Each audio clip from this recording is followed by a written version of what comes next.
Let's begin the extended connection test. Here, we'll need to perform 3 small steps. First, turn on the connection test trigger. Second, perform the test. Third, turn off the test trigger. Now, let's start with step 1. Turn on the test trigger. Return to the Google Sheet interface for setting quota email. Click on Extensions, then click on App Script. In the App Script window,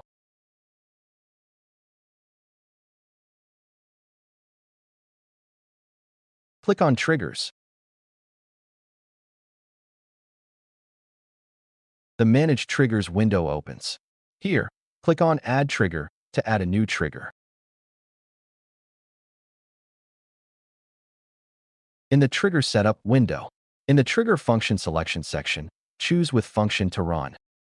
Select for Customer Test Backup Connection.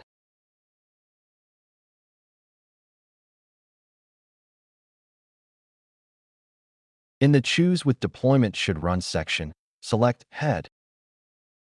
In the Select Event Source section, select from Spreadsheet. In the Select Event Type section, choose On Change. And click Save to save. In the Trigger Management window, you will see a trigger successfully added. Start testing. Return to the Google Sheet interface for setting quotas email. In the Configuration table, scroll to the Test Backup Connection section, and in the second line, Backup Email My Store Backup at gmail.com. Check the checkbox and wait a few moments.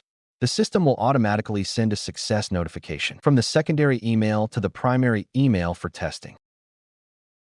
The test email sent to your primary email will be the same as above. Thus, we understand that when this feature is enabled, if your primary email runs out of sending quotas for a day, the system will use the secondary email to send notifications. It's like a relay race in athletics.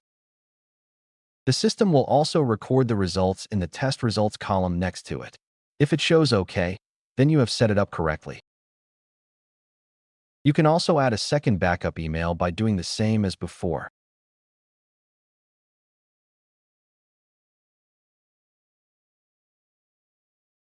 After the test is complete, we will turn off the test trigger.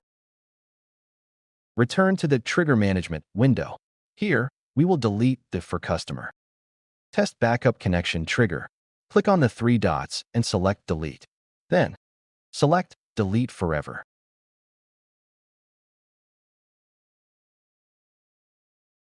That's it.